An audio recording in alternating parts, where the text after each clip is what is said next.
That's too bad. Now that I know that is me reading Cristiano Ronaldo quotes is your ringtone, I'm gonna start calling you more often.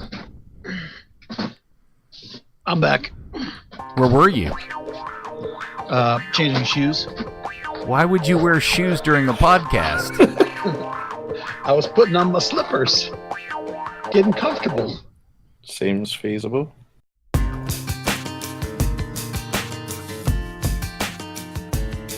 Hello and welcome to the 5th episode of Third Degree, the podcast where we cover all things Football Club Dallas. My name is Peter, transmitting live from the very old Owenby Stadium where I used to watch the Dallas Tornado. Joining us is Dan Crook, or is it Crookie, since there's an E at the end, Dan? It's very much a silent E. And thank you very much. I'm joining you live from Shellis Heineman's Tunnel of Love. What does that mean? Do you not remember the famous training drill? Oh, yeah, I do. That blew everyone's hamstrings simultaneously? Yeah, I do. Forgot about that. And that's the dulcet tones of founder and editor of Third Degree, Buzz Carrick. Greeting, Buzz. Come in, Buzz. How you doing, fellas? I'm calling in from the Blue Sky Training Facility in the Colony, where FC Dallas used to practice prior to Toyota Stadium. It's so funny you bring that up. I specifically remember how we were all so excited that Blue Sky was opening up. And we all thought that was like the most next level future of club soccer, pro club soccer in the United States back then. You remember that? It was compared to Green Hill, where Elaine Suter was stepping in holes and then in his career. I mean, relative to UT field outside of UT Dallas, not even like a real actual pitch, just a random field. So yeah, but compared to those things, Blue Sky was a palace. It was amazing. But it wasn't originally. Remember when it first opened? It was the indoor facility, and then there was a single field kind of behind it, off to the side. And the field was so poorly constructed, they couldn't use it originally. Remember? I don't remember that, but I remember prior to actually going there, I remember the concept was just such a huge leap forward at the time we all felt for the team.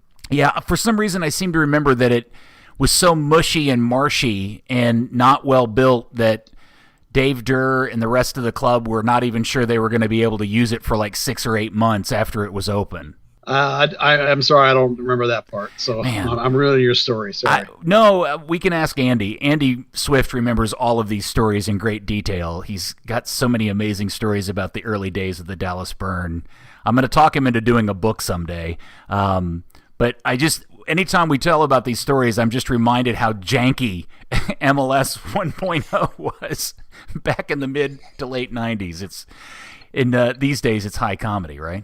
Well, where we are now relative to then is light years. But, as we said, even then, it was light years ahead of 1996. I mean, every year this club and this league is taking steps. I mean, the version of MLS we're in now, people like to joke it's 3.0 or 4.0 or whatever. Really, it's 20.0. It's so far beyond where we started. And poor Dan, who comes from a place where his home club is like 375 years old. This all sounds really, really quaint. Doesn't it, British Dan? A little bit, yeah. Do you just want to pat us on the heads and go, "Oh, you cute kids"? No, I mean I've definitely seen my fair share of crap stadiums and crap training grounds. It's nice that here it started from a decent level. Well, this podcast, episode number 5, was largely originally intended and planned to focus specifically on what's happening next with the club. Like now they've fallen out of the playoffs, the end of the season crashed and burned in a slightly only better way than it did the year prior. And we were all, at least I'll speak for myself, pretty sour about how it all ended. But then something magical happened. We got an interview to read with Dan Hunt midweek last week that pretty much, the more I read it, the more my hair started standing on end from the utter shock of some of the things that Dan Hunt was saying in this article. And Buzz, Am I overreacting to this? What were your comments to Dan Hunt's answers to those questions? Well, the first time I read it, every paragraph I came across, I was more and more surprised and more shocked by what he was saying, because it didn't line up with any information I was getting out of the team or any of my own thoughts about which way the team goes. Once I sat on it a little while and thought about it for a little while, I actually have some thoughts about, from his perspective, what some of his answers may had to do with. And I'll talk about it on a macro level really quick. I think some of his answers are twofold. One, to maybe sort of deflect and hide a little bit what they're doing. And two, if you say right out, we're getting X or we're going to go get X, and then you don't, then what? So you I think some of that article and some of that quotes from him is a little bit of deflection or a little bit of but Buzz, covering our tracks. That's the only thing I can come away with, because when I read it the first time and every time since then, the stuff he says, I'm like, I wonder if you're watching.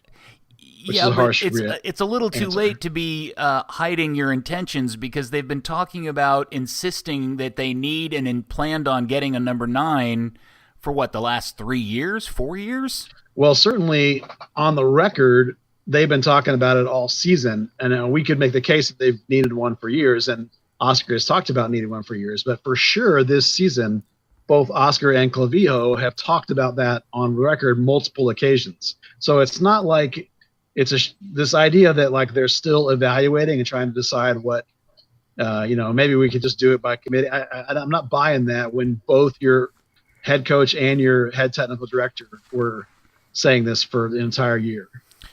Well, I probably should have said this to start this segment by clarifying. What I'm referring to is an article that came out at MLSsoccer.com back on November the 9th. That was your birthday, wasn't it, Buzz? Yeah, happy birthday to me. What a good birthday present from the club to you. How nice of them. Yeah. That's a really sweet present. And it was funny because I read the article and I immediately started getting into our group chat and going, oh my God, are you guys reading this? And we can all agree, if we just want to run through this kind of quote by quote, we can all agree that Dan at least started with something we all feel like he's got spot on, which is, quote, we've got to be cleaner in front of the net, and we've also got to be cleaner on those entry passes into the box. That raises some questions. The passes into the box being cleaner, I can sort of see how you want to get that point across. Coming from last year to this year, the point was they're shooting too far outside. We got to get into the box. Once you're getting the ball into the box, I don't know that necessarily how much cleaner. I mean, you're going to put your inability to score on the passer necessarily. I mean, I kind of buy that a little bit, but when when you look at the volume of chances, there was plenty of chances created because you got plenty of shots off of it. I mean, it's not like the balls into the box aren't producing shots. They're certainly producing shots. So that's like saying we're not scoring because our midfielders aren't good enough. So I'm not sure I buy the quality of the ball into the box as the only argument. I'll grant that's a little bit of a point, but that's not the reason why you didn't score any goals. As Buzz kind of touched on, they'd have to pass into the box first rather than shoot from 35 yards because there is no clear pass already there. All right. There's a paragraph that talks about improving in the final third, but then we get into probably the most problematic portion of the story, which is Dan's comments specific to the team's long-standing need for a number 9, a real number 9, like true life, like a real boy number 9. And it says, despite all that, Hunt isn't entirely convinced that Dallas needs a dominant number 9. And then he is quoted by saying they're interested in looking at the position. It is still and has been and remains, without question, to-do list numbers 1 through 4 for this team, right? Well, it certainly is from everybody that we've found talking about this team. I mean, the guys at the league website wrote about needing a 9. We've written about needing a 9. Guys on other websites and John Arnold with the Dallas Morning News talked about needing another 9. It's not like it's a question mark that they have a problem finishing. And I'll even give you a stat that'll back this up. Dan's mentioned something about, he felt like there was plenty of chances created and guys just need to be better at scoring. What would you think if you had to guess the biggest season was for FC Dallas in their history for the number of shots? What kind of era? Maybe I'll even let you go broader. Like what year do you think FC Dallas had the most shots? Dan, you want to go first? No, it's a trick question. It is a trick question because the answer is 2018. 483 shots. That's the most shots that FC Dallas has ever had in their history in a single season. Now, you can talk about, if you want, the number of games have been slightly different from year to year to year. But the bottom line is 483 is the most they've had in the regular season in their history. They had 482 once back in 2011. And then the third most shots they've ever had in their history was last year when they had 481 shots. So it's not opportunity. It's just finishing. That's it. That's the only thing. That's the only problem is scoring, shooting the ball into the net instead of shooting the ball around the net. In their article, he even talks about Coleman. Well, hold on. Wait. Hold on. Save that one. Yeah, please save that. I think that's a really critical. The part I'll mention about it is that I will agree that when Coleman was in the game, the collective team plays better. It's clearly better when they have a pure 9. Now, Coleman didn't score either, but him playing the way a 9 needs to play makes the team better. So I don't know how you could possibly watch what they do, watch how the team played, and not think I have far and away one need and one need only, and that's to get a 9. All right. Well, since you brought it up, let's touch on that. Dan Hunt's quote was Coleman's ability to, quote, create a lot of chaos. And then the writer then says that his injury, his ACL tear, was a major reason for Dallas's downfall. I mean, the downfall started quite a while before his ACL tear. He went through short runs in the team, didn't really get consistent starts, or even consistently being the final half-hour guy, the guy to make a difference. People like to trump up the stat of how many minutes, or how few minutes rather, he had on the field with Mauro Diaz. It just doesn't add up to someone that's a consistent threat. That's where it's just vital that they're there, and it's catastrophic to lose them. Okay, and maybe both of you have an opinion about this, but the reason why I harp on the Christian Coleman part related to the story and related to Dan Hunt's answers in the story, because what you really, if you get a message out of Dan's answers in this article, it is largely the sense that he feels they've got all the parts they need. Christian Coleman included, by the way, that they don't really need to go get anything else. And what I wonder is that a byproduct of Dan and Clark being dissatisfied with the one time they went out and spent $2 million on a dude, he turned out to be Christian Coleman, and they're just not going to do that again? I think that's probably a pretty good guess of what they're saying, because the other time they spent lots of money on a dude, it was the Nielsen, and that didn't work either. But they also spent $800,000 on Castillo, and that worked out really well. So, and they spent a little over $1 million to get Grazo, and Grazo's been good. And I can't remember what they spent on Diaz, but I don't think it was nothing. And they spent some money on Arankis too, and we all have massive hopes for that kid. So it's not necessarily a lose-lose. That was what I said earlier. Was I read the article, I was like, none of this matches what I'm seeing, and I tried to figure out why. And it's like the only thing I could come up with is to try and cover themselves if they're not able to get anything done, because the list goes beyond a number 9. They probably need to change 5 or 6 different players in the team. I mean, you got to refresh the team. Even when you're standing pat, you still got to refresh the team. You don't refresh the team, people blow past you, and then you're done. So speaking of that, there was the weird part of the conversation with Dan in the article where he discusses the concept that and it says they're considering moving nominal winger Michael Barrios into, quote, more of a Joseph Martinez type, unquote, role in the middle where they believe the Colombian could thrive. Okay. Joseph Martinez, Michael Barrios. The only thing I think those two have in common are neck tattoos and slightly stocky builds. Yeah. They don't play very similarly. They're both kind of small, as you say, and they're both relatively quick, but they're completely different kinds of players. So I don't, they did use because Barrios in that kind of role late in games, it did not work so well. Most of the games where they tried to play him as a striker, he ends up playing just like he does as a wing, and you get this completely lopsided formation. And this is going all the way back to the Champions League. I remember that when they started him as a forward, and halfway through the game, we're like, this passing chart is ridiculous. He spent the whole game on the wing. There's no forward in the middle. So you can't. Lever's not going to change his spots, right? So you're not going to convert a winger that runs by people and then crosses the ball into a guy that's going to be an in-the-box sniffer of goals. I mean, Martinez's grasp for the goal and grasp for the moment and the grasp of being in the right place, the instincts are phenomenal. I've had a coach say to me before, I can help you box to box. I can coach you up and we can get transition down and we can help your skill levels. But the bottom line is when you're in the box and the ball comes into you, that's you. That's why people pay $2 million, $10 million, $200 million for strikers. It's that instinct and that guts and that moment in the box that you can't teach. It just seems to be a really odd comparison.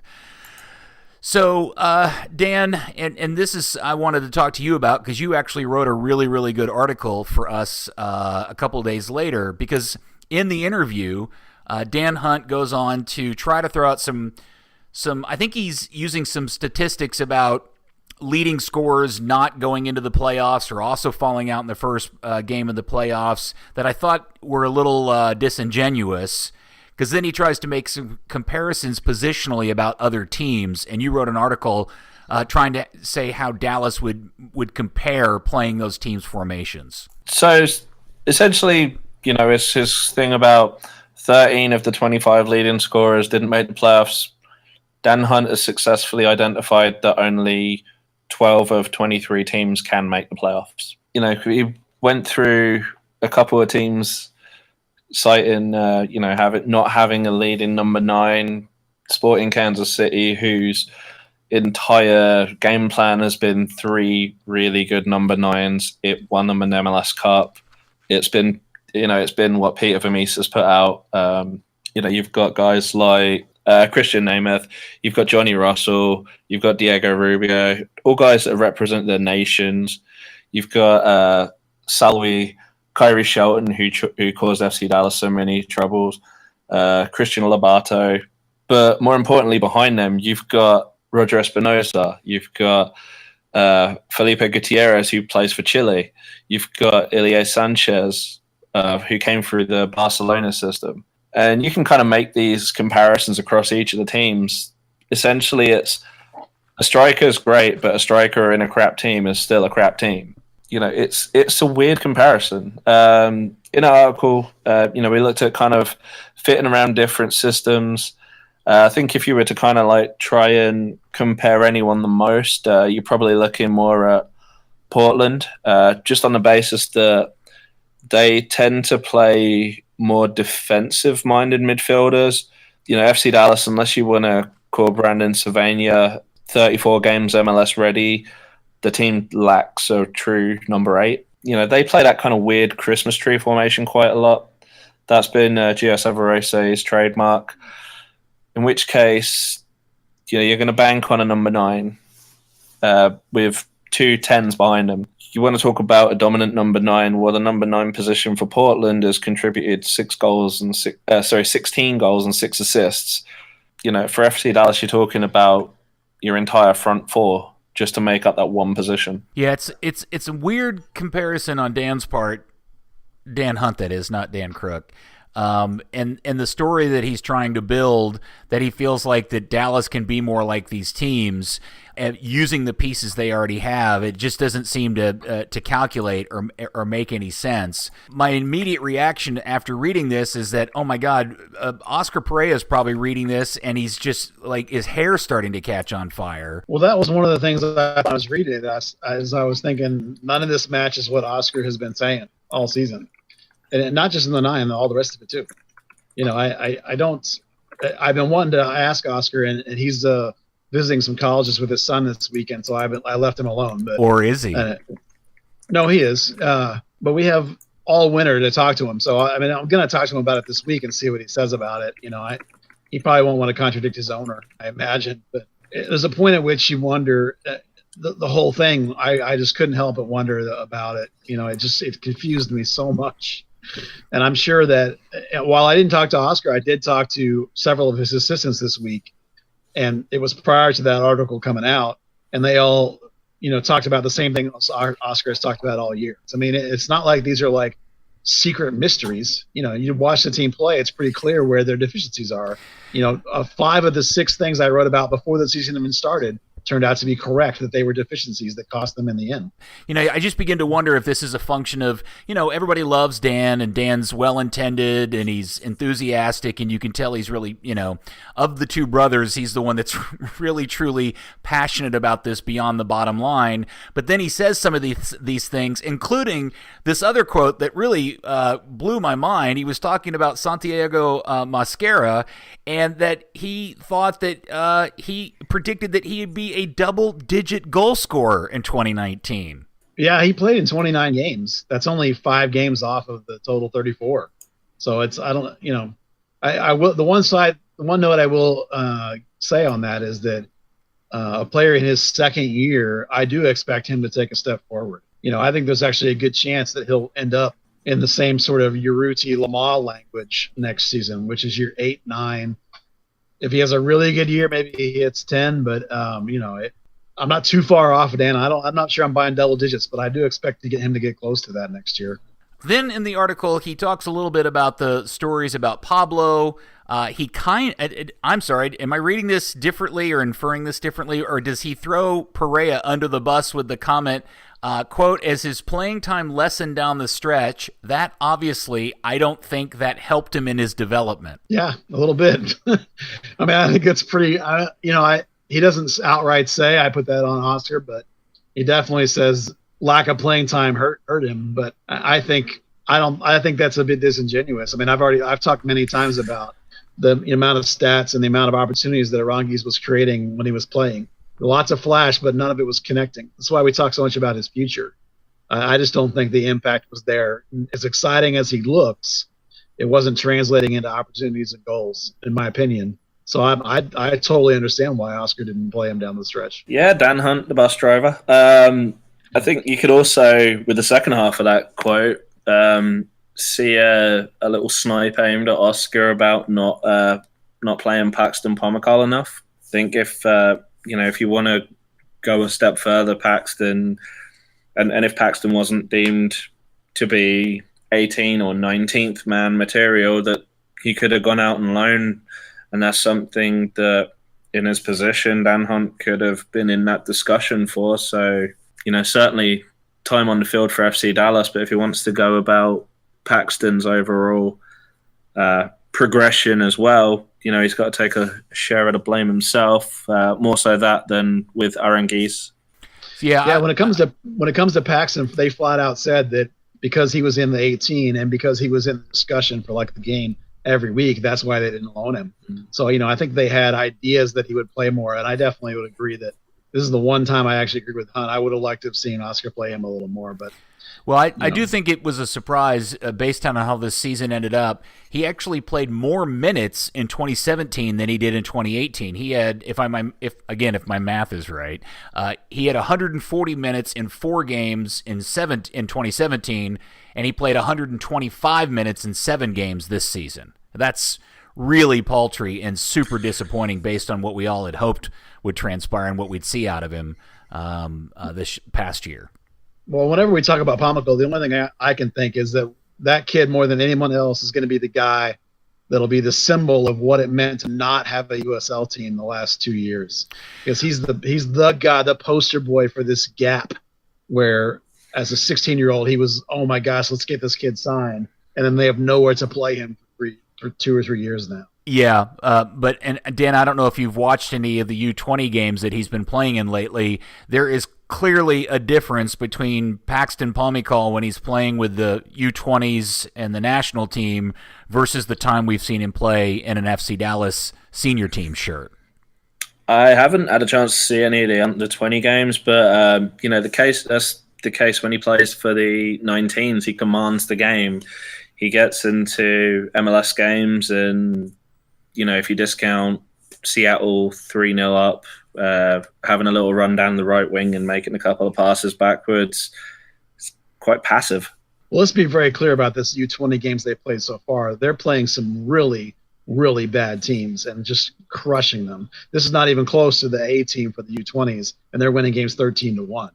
The next round, when they got to play Costa Rica, Honduras, and if you advance, Mexico's, then we're going to see. Let's watch Paxton play against those games, because those are going to be real tests. All right, so then later in the article, he does make mention of Jesus Ferreira and Thomas Roberts as players who, maybe they'll get some time in 2019, but are we really thinking there's any chance we'll see any significant time for either one of those guys next year, considering they're both still barely old enough to drive? Ferreira, yes, he's the only 9 you have on the roster now that Coleman's essentially out for the year. He's the only guy that can play that role at all. Now, he'll be like some of these guys that'll be in the 18 and get into some games, but he's not going to be an answer by any means, but he will get action. Thomas Roberts, I don't think so. Thomas Roberts is way better than the U19 level, but there's a big difference between now keep in mind, Thomas Roberts does for sure play the same position as Arangis does. So if you want Arangis to play, Thomas Roberts is not going to play and vice versa. There's a big, big part of controlling a game as a number 10 that Arangis is still learning, let alone Thomas Roberts. So Thomas Roberts is going to start, 30 games for the USL team this year. I don't anticipate you'll see him play for the MLS side at all. I think Ferreira is going to be, let's say he'll be your Tesho Akindele-ish, I think, this year. I think that's what his role is going to be. Some late game subs, maybe 10 games or so. I'm thinking, that's where I think he'll be. All right, so I think we squeezed all the juice out of that. Are you guys watching MLS playoffs this year? Dan? Not 1 minute. Been pretty bad with that this season. I probably won't watch anything until MLS Cup. I have found historically, if Dallas is not in it, I don't watch a lot of it. But for some reason this year, I've watched more. Man, I'll tell you, that Seattle-Portland game the other night, I don't care what level of this game you watch and are stuck on. I don't care if you're a hardcore EPL fan or a second division Danish league fan or whatever.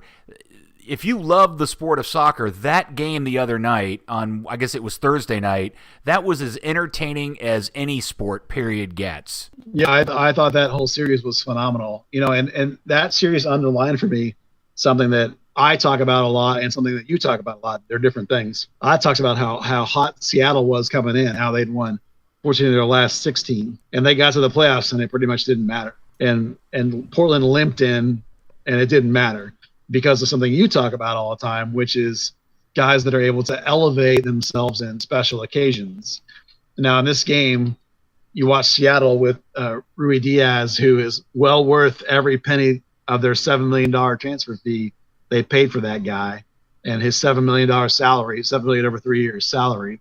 And then you watch the other time, and you got guys like Diego Valeri doing what he does. It's just like, to Blanco to a lesser extent, but Valeri, guys that were able to command the moment and be huge, not just huge in terms of like their actual production, but huge in terms of their personality and their control of the moment, rising in the moment, attracting your eyes and attracting your attention. And Dallas just does not have that guy. Seattle got very unlucky with the injuries to Roldan and Marshall, which were, I think, really critical differences between what happened in Game 1 and Game 2. Both those teams have significant difference makers, and I tweeted this out. I think it was either first or second game is, some teams go out in midseason and buy a Liga MX leading scorer, and other teams don't. And that's not a shot necessarily at FC Dallas, although it's applicable to that. But there's a difference between teams that, say, okay, we're going to take this seriously and we're going to do something that will help change our team now, not somebody we're going to pick up and hope they'll help us a year from now or next season. And that's just a fundamental ideology difference between, an Atlanta or a Seattle and a lot of other MLS teams. I mean, it's not a label you apply just to one. It applies to many other MLS teams. And it's kind of that growing difference between the have and have-nots that we're really starting to see in this league. As you say, the model between the teams that are the big, powerful signings, big names, big money, and the teams that act like they're small market teams like FC Dallas. So that gulf is going to get bigger and bigger.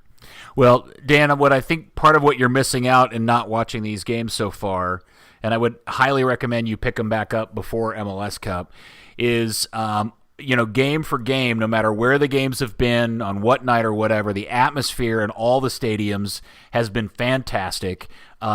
Red Bull, which is a team that historically has had some attendance issues, had a fantastic crowd. And by the way, Red Bull Arena is a kick-ass soccer stadium, period, the end. It is fantastic. And when it's full, they really have a cool thing going on there. And I think the Atlanta Red Bull games are going to be great, and the Portland Kansas City games, both of those are going to be fantastic because both of those stadiums always have fantastic atmospheres. So, Dan, would you promise everybody that you'll watch the semifinals, please, or the conference finals? I would definitely try to do that, and I do support your opinion that Red Bull Arena is a fantastic stadium. Okay, so watch MLS playoffs. They've been fantastic so far, and I suspect they'll just get better from here on out. So let's start talking about next year, which is originally what we wanted to talk about in this episode, which is what does Dallas do at this point? How do they fix things? Dan's suggesting, not Dan Clark, Dan Crook, Dan Hunt is at least intimating, at least I'm inferring from his comments, he doesn't think they got to do anything, but we know that's not true. So are we getting a new goalkeeper? Are we happy with Jesse? I don't know if we're getting one or not. I definitely think we're not happy with Jesse. Both Jesse and Maurer have flaws. And you could probably say that about any keeper in Major League Soccer, to be fair. Jesse's a great shot stopper, as good as we've ever seen in Dallas, but his decision-making is really poor. His shenanigans are getting him in trouble, and he's costing the team down the stretch. Maurer is a much better communicator and a much better at sort of keeping some cohesion. And I've talked to some of the defenders about it a little bit, and they all know that Maurer's better in terms of his communication and better with the ball at his feet in terms of like keeping possession. But, he's just not the shot stopper that Jesse is. So whether they would want to spend some money and upgrade at that spot may have a lot to do with whether they could get money for one of the other keepers that they already have. If they were to lose Maurer in the expansion draft, maybe that could affect that as well, of course. Or if somebody came in for Jesse from Mexico, maybe that could affect that as well. All right, I may be making a mountain out of a molehill, but I was watching the highlights of the Portland game, and on the Diego Valeri free kick, as we all know, Jesse's footwork on it was a bit questionable, and Jesse has to kind of late react back to his right, and he ends up crumpled up against the near goalpost.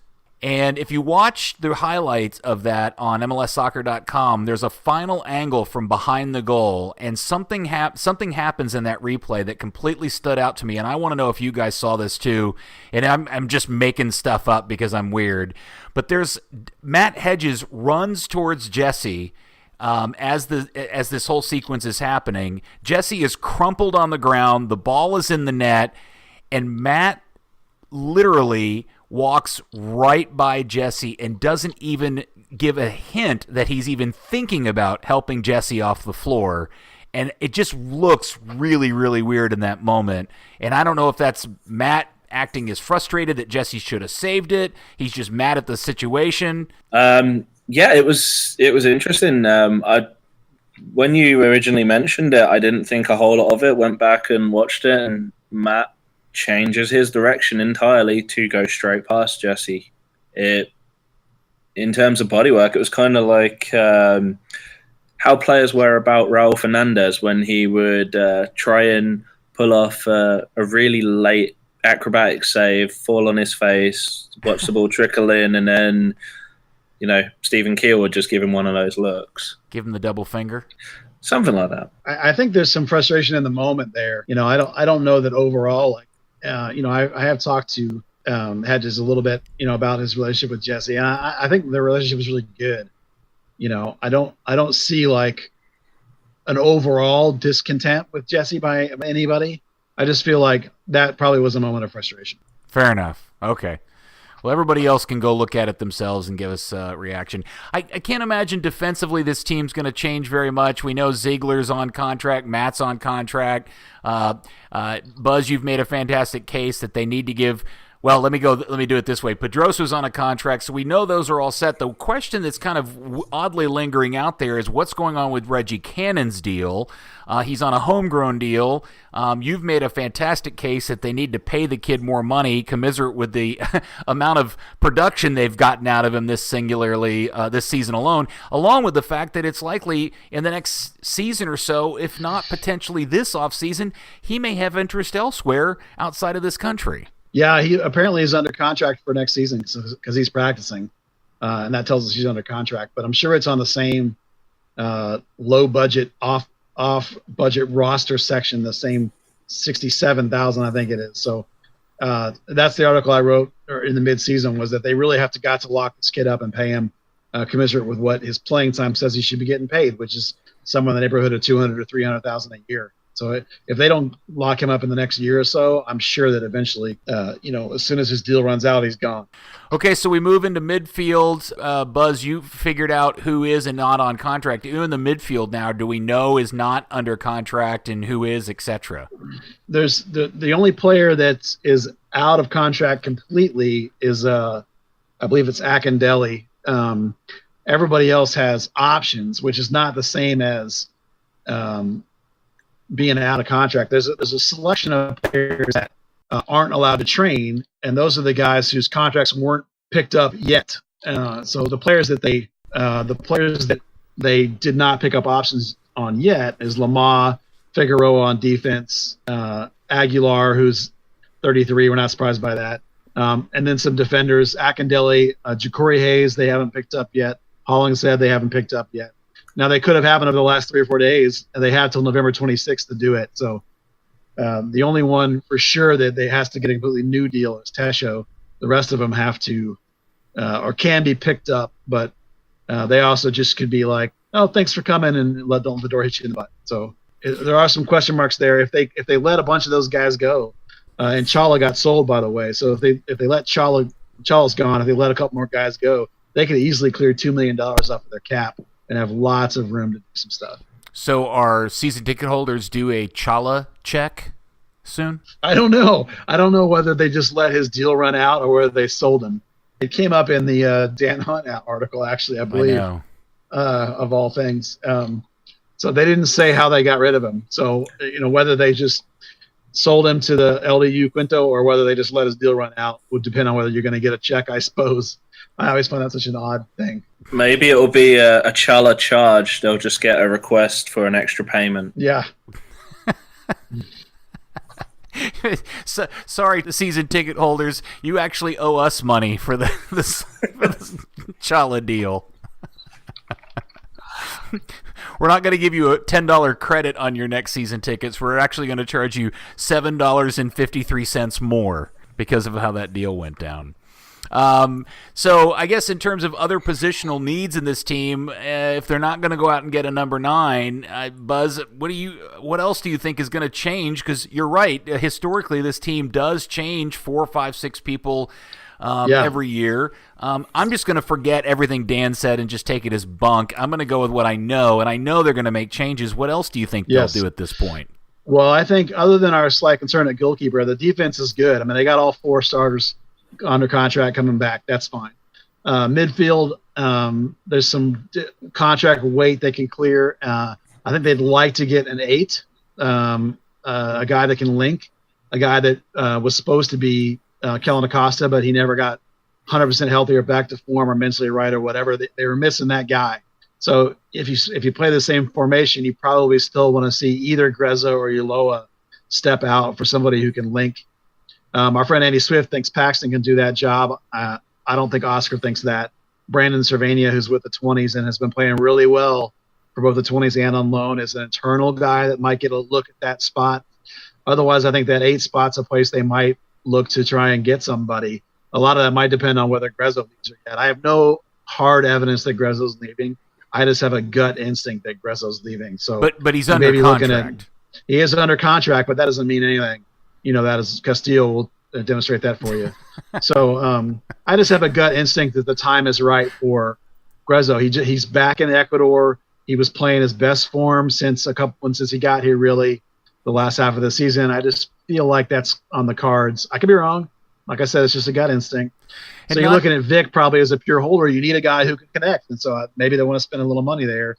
They got 18 million wings, so that's fine. So other than a 9, you need a linker. That's pretty much how I see it. Part of this is I find most confusing is, and I don't mean to beat a dead horse, but it always goes back to what are they going to do at the 9 position? Because let's assume that Pablo he can play that 10, right? And he kind of fills in that attacking position behind the striker as a true 10, and we're all excited about that. Well, who's going to play the 9? Because it's not Max Cerruti. He's not a 9. He's not very good in that position. So I have 2 questions: whether if you don't buy a new 9 who plays in that position, but if you do, where does Cerruti go in all of this? Well, he might go to the bench. He might go to playing some wing, with taking turns with Barrios or Mosquera. He might still kind of go in the same 9.5 role with Arangui's not playing. Some of that's going to be determined over this winter as we see what they do. The best option might be a change in formation, one that uses 2 strikers and a 10. You could go a 3-5-2, for example, uses that formation, or some versions of what the 4-3-3 do as well. So I think there's a lot of things at play, and there's a lot of things going to be determined by who they can or can't get this winter, and what we see going into the spring in terms of what they try working on over the spring training and who plays their way into a team. And then something we've talked about too is maybe they even start the year not knowing the answer to that question. Maybe that's part of what the first half of next year is figuring out all those answers. Maybe this is a team that is tired of being great at the start and wants to kind of figure it out. So there's a bunch of questions that have to be answered this winter, and who they sign or don't sign is going to tell us a lot about that. And, I just thought about something. You had mentioned them playing 3 in the back. If they did that, while they're set defensively with the starters, they probably do need to get another center back, unless we're convinced that Moises Hernandez has decided to fall into line and he's a properly serviceable long-term option if they need that off the bench. Well, I think you're going to have to replace Figueroa at least, which is a depth position. Chris Richards could come back from Bayern if they choose not to buy him for a big chunk of fat money. That's a nice piece in there. We're never seeing that kid again. Yeah, I don't think we are either. But if he comes back, I actually think you're okay. I'm happy with him backing up Hedges and Reto. I don't think he'd add somebody if he comes back. If he doesn't come back and Figueroa's gone, which I think we're pretty safe to assume he is, then I think you're right that they'll need a body there. Now, they could draft somebody or they could sign somebody or trade somebody. There's lots of options available. But I think that's definitely a position of depth need. I was going to say, do you see Chris Reeves coming back? Chris Reeves needs to stay healthy. If Chris Reeves can't stay healthy, then Chris Reeves won't be around next year. If Chris Reeves can stay healthy, then I think Chris Reeves is a very viable answer as a center back. But even if you have him, if Richards doesn't come back, you can't count on Jordan Cano yet. And maybe you never can. So if Figueroa's gone and Richards doesn't come back, and even if you have Reeves healthy, you still need another body in there. If Reeves isn't healthy and can't stay healthy, then you for sure need another one, because now you might need 2. So there's that center back depth is a question for sure. And I actually think Moises Hernandez has done a pretty decent job.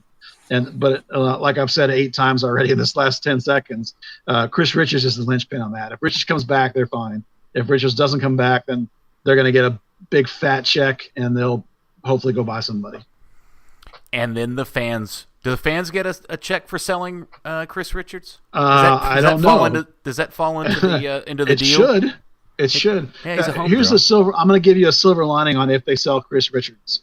One of the things that FC Dallas sells to kids that they're trying to recruit for the academy is that the FC Dallas is a club that has not only a path to their MLS team, but a path to other teams in the world. You can point at Weston McKennie as one that they didn't get. And now if they sell Richards, they'll be able to point at Richards as a player that, hey, you can sign for us and we're still going to be able to facilitate you to go.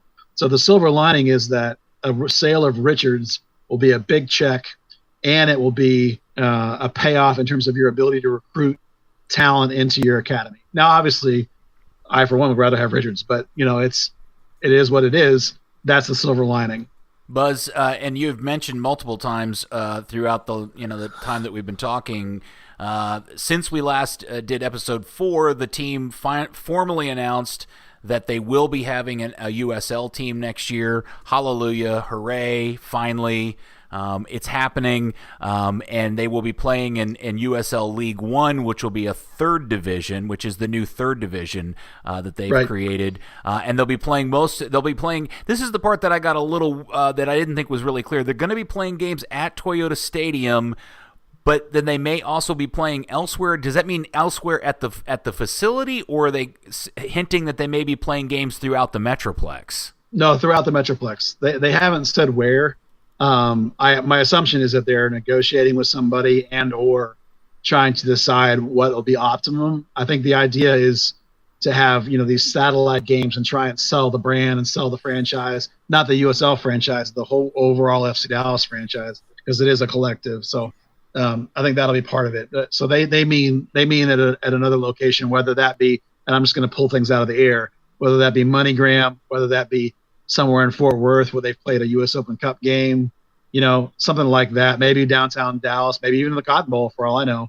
That sounds expensive though. I hope they play at Moss Park. They'll probably do the colleges, go to SMU, go to UNT's new facility when it's open, TCU, try and without looking it up, I assume that USL 3 will have some sort of stadium requirements. I mean, you can't just go play a game anywhere. You have to have a level of facility. So obviously the level of facility for a USL team is far less than a USL 1 or a Major League Soccer team. So they'll have to negotiate some sort of facility with somebody. Now, who that is and where that is and how much does it cost them, that's all up in the air. And that stuff we'll learn at a later date. And do we know, timing-wise, when they'll reveal the official name of the team and branding? And do we have any sense as to what that's going to be? Is it going to be Little Huntsman or FC Dallas 2 or Dallas Juniors? The safe assumption is that it'll be something FC Dallas, whether it be they used FC Dallas Juniors for the academy originally before there was an academy. They use FC Dallas 2, or Orlando City uses Orlando City B, OCB, which is kind of clever. There's actually a fresh, hot rumor floating around today that they're going to use the Dallas Tornado brand, which would be amazing. I mean, that would be amazing. But I would find that a little odd because of the fact that you're trying to sell the FC Dallas brand. But, they own the Dallas Tornado brand. So if they're going to do that, I think that would be phenomenal. But like I said, that's pure rumor. I don't have anything to back that up. I'm going to ask about it, but I don't, as of yet, have anything for that rumor other than the fact that it's deliciously fun. Dan, do you have any sense? I know that you have pretty good ties with the supporter groups and so forth. Do you have any sense in the rank and file of the supporter groups of their intention to attend these USL games? I've not heard anyone talk about it. Is there a level of excitement or interest, or do you feel like that's going to be something that people add to their schedule, or is it something that's going to end up having to take place of going to senior team games? I kind of see it the same way people are about Dallas Cup. It's great to see the players getting time on field and progressing, but there's a lot of shopping in Frisco to do and all this other stuff. I think that's one of the reasons why they're looking at alternative venues, because if you're playing in Toyota Stadium, you might have 200 people there, honestly, for a USL game. But if you can put half their games, or who knows how many, 6 or 10 of their games at some other place, and try and market it, locally down there as this unique opportunity, whether it's one location or 6 other locations, that'll provide you little bubbles of hits. But let's be honest, I mean, this thing is going to lose money. In and of itself, a USL team, even though your roster of players is going to cost you basically nothing because they'll all be either academy kids or MLS players playing down, you still have all the costs that are going into this and the revenue streams are going to be so small. If they manage to turn a profit with it, full credit to them, man. But otherwise, I just look at it as the Hunts again putting their money where they think it is most good, which is the development of the guys coming out of the homegrown in their academy. Well, and it certainly, in their defense, is an argument as to why they picked to do USL League One versus USL Championship, because just the cost of entry is, man, it's huge. It's it's $500 million, or no, I'm sorry, it's $500 million. Sorry, it's one way to bankrupt them. Wow, it was $5 million versus $700,000, right? Yeah, and I think it's gone up to $7 million. It was $5 million for USL. And now it's going to be $7 million. Well, and it's $500,000 for USL 3. Yeah, but I think we all agree the gap in quality between the two leagues is way smaller and finer than the cost difference. Yeah, USL 3, or what they're going to call League One, it doesn't even exist. So like all 10 of these teams are going to be made from scratch. So it's entirely possible one of these teams is going to mess it up, and you might get a team that's really, really terrible, and then you might get a team that's going to be really, really good. Honestly, I think Dallas, whatever Dallas runs out there, which is going to be a combination of MLS players playing down and academy kids playing up, might end up being the best team in the league, to be honest with you. Yeah, and Buzz, I think it may be helpful for people listening. You've talked about this. Why don't you repeat how you think this team will be constructed? Well, this is both what I think is going to happen and what they have flat out told me is going to happen. Was that you might actually see a USL roster of players signed just to USL of only maybe 5 guys.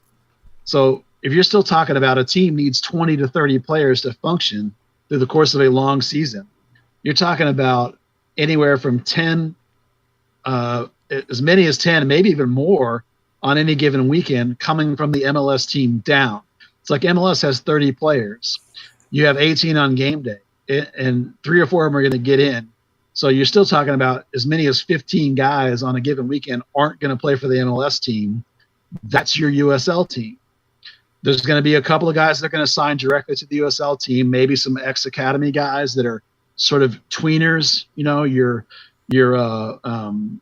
guys like Damus from last year, maybe like that. Maybe there's 4 or 5 of those guys. But mostly it's going to be homegrowns and budget and GA players coming down. And they're going to promote up 5 or 6 guys from the U19 team. And these guys will essentially be unpaid academy players that are still U19 academy players. But they're going to train every day with the USL team. The USL team will train on the field next to the pro team. Some days they'll integrate, some days they won't, but they're going to be right there with them. And so those 5 or 6 guys are going to be pulled out of the U19 team to basically be full-time USL players, even though they won't be paid yet. Now that's important because you can play in the USL and not lose your eligibility. So because we're talking about kids still on a lot of them. But the idea is like we've got 4 or 5 guys that are in our under 19 team in the academy that are already way better than the academy. And so any given game they're playing doesn't challenge them at all. It's going to be much better for those 5 or 6, 18, 17-year-olds to go play with a USL team and actually be challenged week to week to week. And that'll actually have a trickle-down effect through the entire academy because now I'm going to lose 5 or 6 players out of my U19 team rather than bring up guys from maybe like the premier sides, which are like the next level down from the academy at the 19 level. They're going to take 5 or 6 guys out of the U17 team and move them up to the U19 team.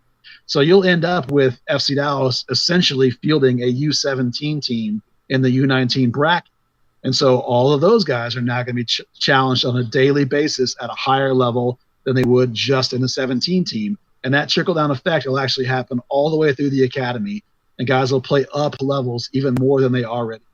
So you're looking at a USL team that'll be 5, 6, 7 guys will come down from MLS to start. 5, 6, 7 guys are going to come up from the academy to start and sit on the bench. A couple of guys signed directly USL contracts sprinkled in. That's your USL team. So Buzz, what you're essentially saying is that the winning percentage of all of the FC Dallas Academy teams is about to take a serious hit. It is, but they don't care. Right. Because the whole point of the academy from a MLS perspective, the ownership perspective, is to develop players. That's all it is for.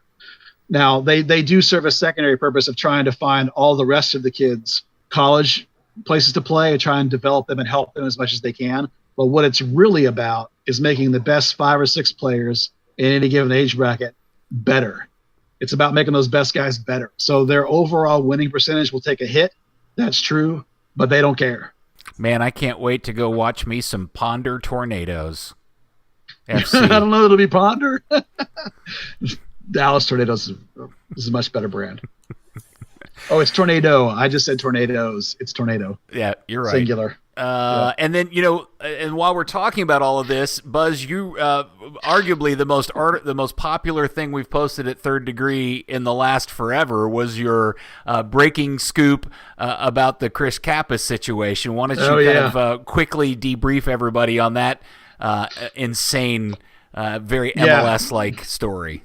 Well, from the FC Dallas perspective, the two important things that happened with Chris Cappis, if you don't know who he is by now, he's a kid that just came out of the academy.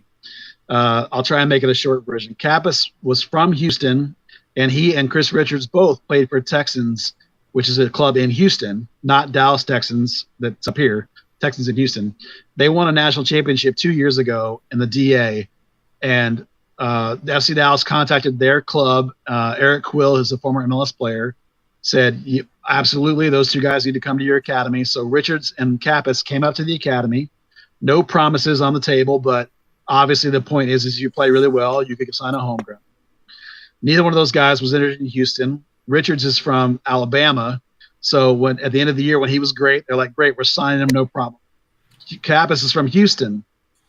So when FC Dallas said, great, you've been with our academy for a year, which is an important rule.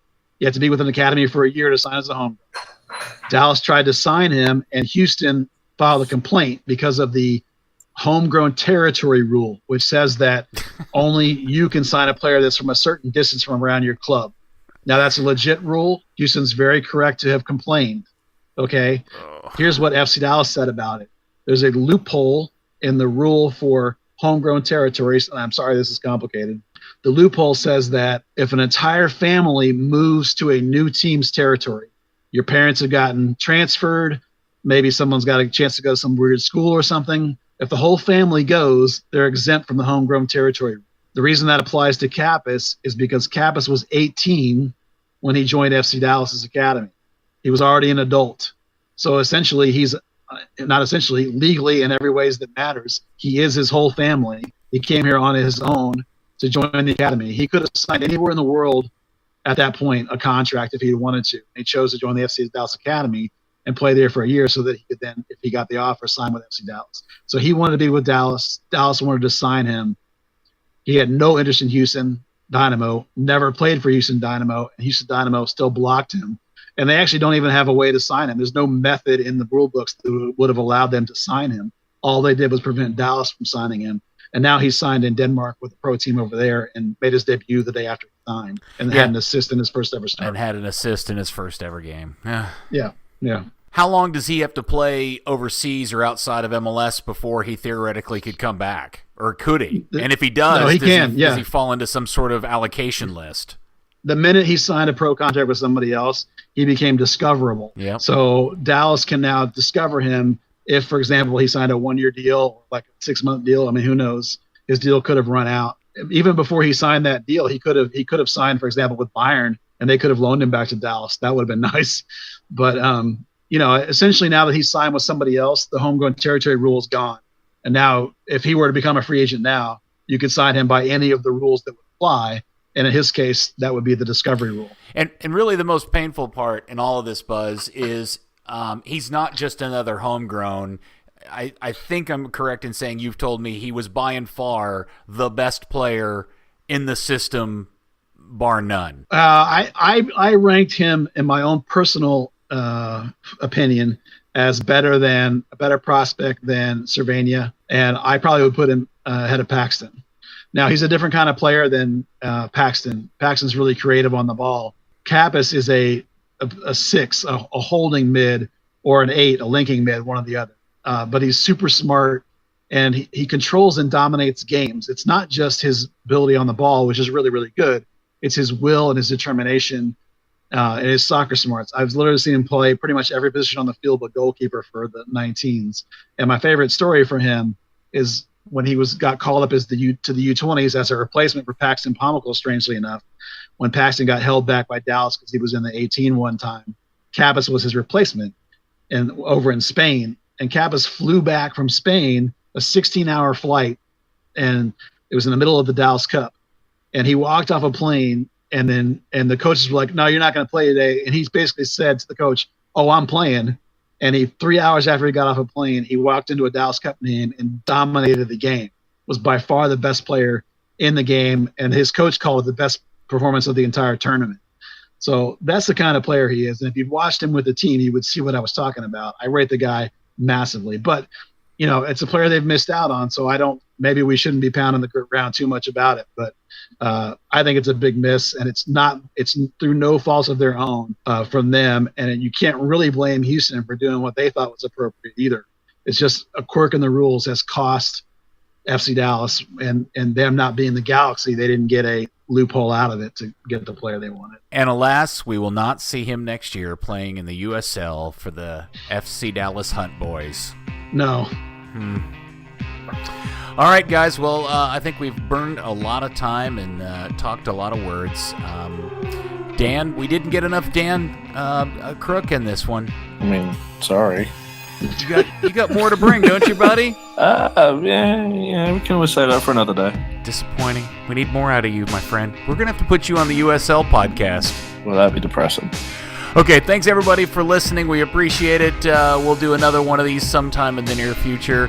Don't forget you can follow on Twitter at 3rd Degree Net, the number 3 RD Degree Net, and also find all of the content at the Dallas Morning News on sportsdaydfw.com.